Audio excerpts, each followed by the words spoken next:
rito, ilang araw mo siyang, ilang buwan mo siyang inaalala habang nagtatrabaho siya, tapos gaganyanin ka. Inaalala mo baka patay na siya, baka ganun na. Takot na takot ka baka mawala siya bago gaganyanin ka. Bubulyawan ka.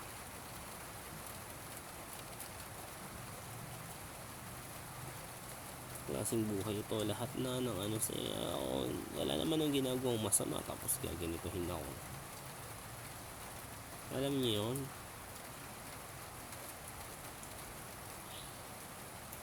Alam niyo itong buhay na to sa tandaan niyo mga kaimo, sa mga taong walang kaibigan, sa mga taong konti lang kaibigan, sa mga taong binubuli, mas tanda, ito lang masasabi ko sa inyo. Para sa mga tunay,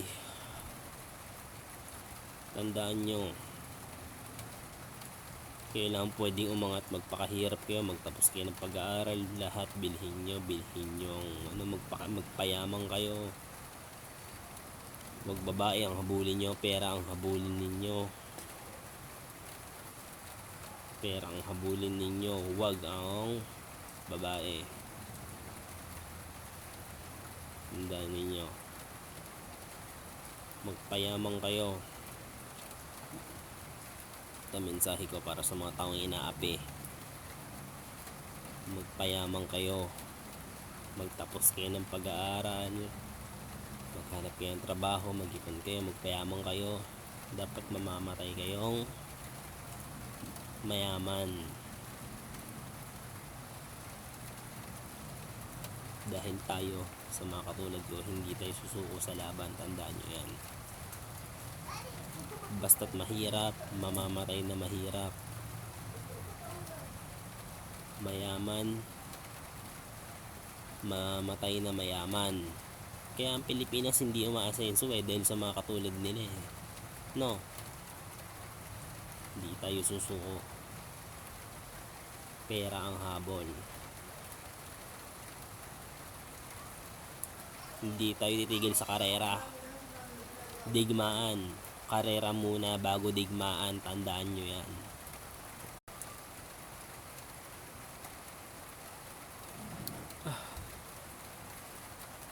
Sabihin nila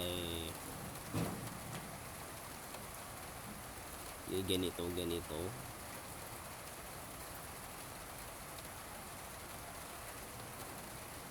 Alam mo pre, yung mga katulad kong binubuli, yung mga katulad kong inaapi, masabi ko sa inyo, sa totoo lang, walang nagmamahal sa inyo. Walang nagmamahal. Walang nagmamahal. Ang tangang nagmamahal lang sa'yo, pera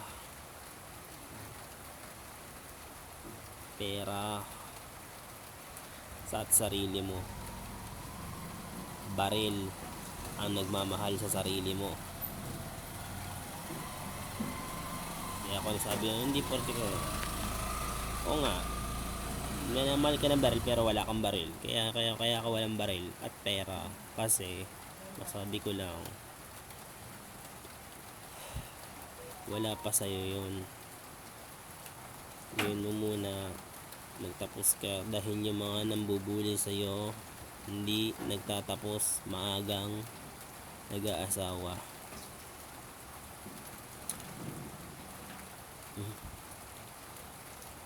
Yun yung mga mabababang uri.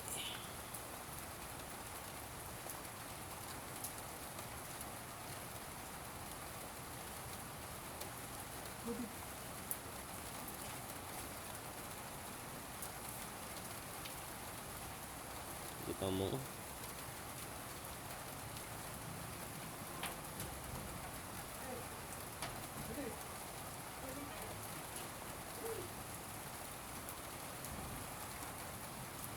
kinakausap mo ng maayos bigla kang bubulyawan.